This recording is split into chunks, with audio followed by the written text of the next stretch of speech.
Hello, everybody. Thank you so much for joining me today. We're going to talk again today about how to survive the holidays with those people. So, the holidays can be a trying time under the best of circumstances, but sometimes people are just more difficult to deal with than they probably need to be. So as we talk about these people today, I want to caution us that we don't want to put labels on people. Labels are one of those things that can get us into trouble. And even though we have cute, fun little names for the things we're going to talk about today, if you're going to label somebody, make sure and label them as friend, because we all have done things that we shouldn't do. And some people are just in the matter of habit. So let's work together. The other thing that we want to keep in mind is that we only have the power to change ourselves. We waste a lot of time and energy trying to change other people, and we want to make sure that we are focusing on changing ourselves. So this is about how to work with them, and it's not about how to change them, because we don't have that power. So remember last week we talked about the negatron. Those are people who are like the wet blanket. They rain on our parade. They always have something negative to say. We talked about putting on our Wonder Woman bracelets, right? And just deflecting those negative comments that come our way. And we need to remember with the negatron, don't take it personally. Last week, we also talked about the toxic pollinator. Remember, that's like the little bee that flutters from flower to flower, sowing discord, and then people come back together, and there's a lot of emotional energy that happens when they come back in the room. So with the toxic pollinator, we want to remind them of their own positive words and actions, publicly, if possible, in the group, so that they experience the pressure to behave consistently with the comments and the things that they have said and done in the past. So today we're going to embark on two more characters, the first one being the snaker. Now, we all know people who are genuinely charming and likable and the life of the party. And these folks are great fun. So we have to be careful that we don't jump to conclusions too quickly when we talk about snakers. Because if you've encountered someone that's super friendly, a flirty person who appears more insidious and leaves in their path an underlying discord in their wake, that's when you may have uncovered what I call the snaker. You see, on the surface, snakers are incredibly charming and present. These light-hearted jokesters literally shower people with compliments, and they're friends with everybody that they meet. They kind of disguise themselves as a non-threatening team player. But if you've ever seen the Disney movie, The Jungle Book, snakers can kind of be like the snake there, Kaa, right?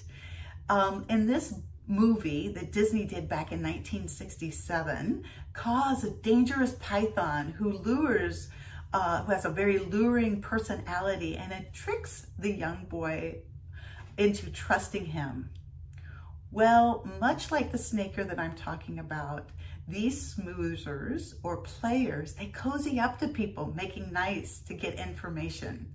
They're really masterful at doing this whenever we're in person, but they can also do it remotely, which makes them extremely dangerous because you tend to trust them because they're such the life of the party.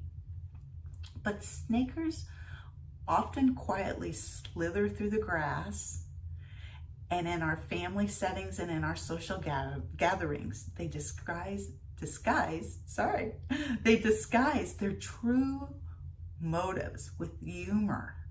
And they have a wonderfully likable personality, but watch out, because a snaker is a master manipulator, and they can quickly bare their fangs and strike when you least resistance.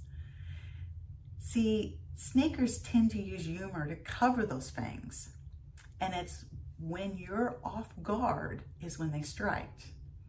You see, they deliberately attack, and others won't believe that that person could possibly have done such a thing, precisely because they're so much fun and non-threatening. But they like to steal our ideas and claim them as their own. These individuals might start out using words like we when discussing ideas, but they quickly turn to I, and they take the credit for themselves. I see this so many times when we're talking about families and siblings, especially as they're trying to work with aging parents. So these snakers, when they're using funniness and charms to lure us in, they will claim their ideas as their own. Now, if you're a recovering people pleaser like I am, we are frequently unwitting victims to the power of the snaker. You see, because we want to please people and we want to make them happy, and these individuals tend to we as these people pleasers tend to have more open communication styles. We share our knowledge and ideas probably too freely, and people like snakers will use it to their advantage. So in order to keep a watchful eye for identifying a snaker, what are some things that we can do? Because snakers kind of have a sixth sense onto who the people pleasers are and how that they can move into our world and take advantage of us. Well, the one thing that we can really look at is don't become too entwined in the flattery of the snaker. They are charmers. So we want to make sure that we don't fall into that. We also want to use the power of our intuition, because our intuition sometimes will tell us that there's something just not right, and we need to be open and aware of that. But snakers often use a script. So you'll hear the same thing over and over. It's kind of the meat of their conversations. It's usually rehearsed and they're usually very good at it. But if you listen very closely, it's the same script with different details. They are especially easygoing and very typically the life of the party. They tell a lot of jokes and humor and sarcasm. And sometimes they even use off-color and inappropriate banter to kind of ward people off of their real agenda that they're doing. They will be overly charming and compensate many times for their lack of skills. They appear to be team players, yet frequently claim the ideas of other people. They can easily sense when someone's upset or frustrated, and they come as a friend. And the idea is that as they come as your friend, they're trying to get information so that they can actually use it as their own. They're going to claim the idea or claim the work that you've done. I see this a lot of time in siblings. Typically, there is one person that tends to be the life of the party who does very little work, but tends to always be claiming that they have done all of the work. So how do you deal with a snaker? Because what we know is one bad apple can spoil the whole bunch. And once you've been bitten by their fangs, you don't ever want it to happen again. And the biggest and the best way you can do it is to just be aware of it. Don't confront them. Don't power up, because they will raise up and strike just as fast as you're trying to get things to calm down. You need to power down with a snaker.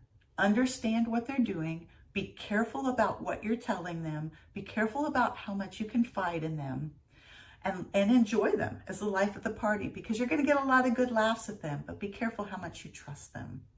Now remember, not everybody that's the life of the party is a snaker, but you might want to watch for snakers if you found yourself bit or have heard that other people have been bit. So watch for those snakers, because we want your holiday season to be great. And when you can identify them, then you can work against them.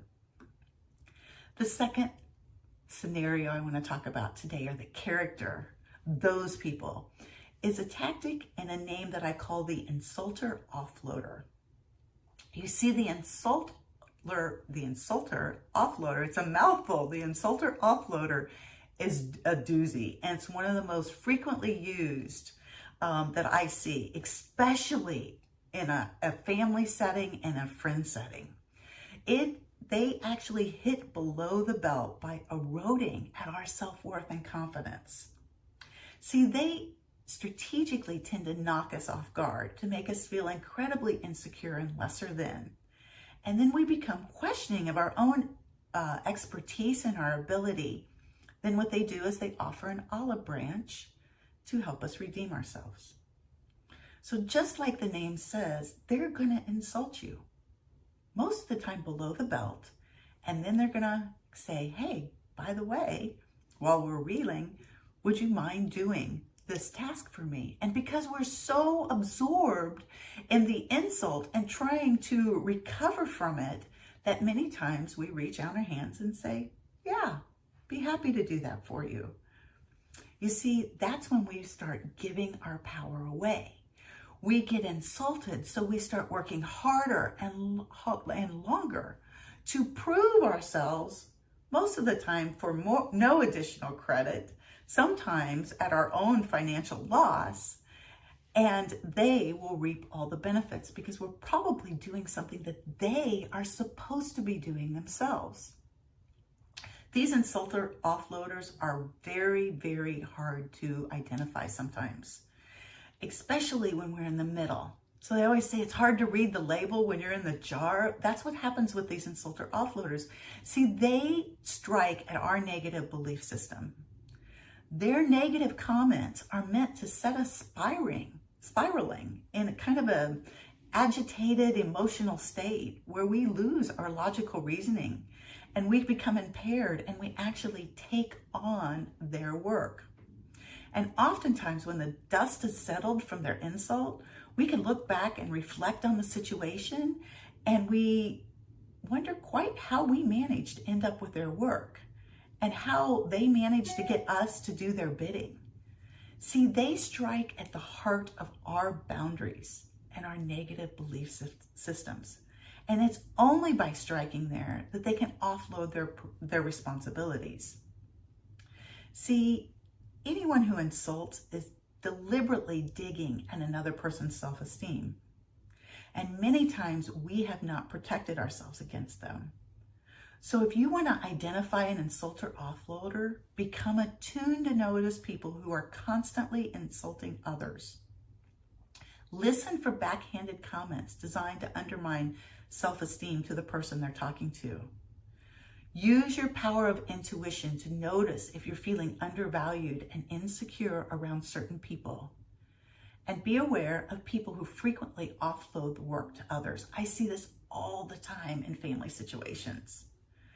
And the other thing that I say is the secret sauce when you're dealing with an insulter offloader are boundaries. You see, no is a seemingly simple word that as young children we were taught is a bad thing.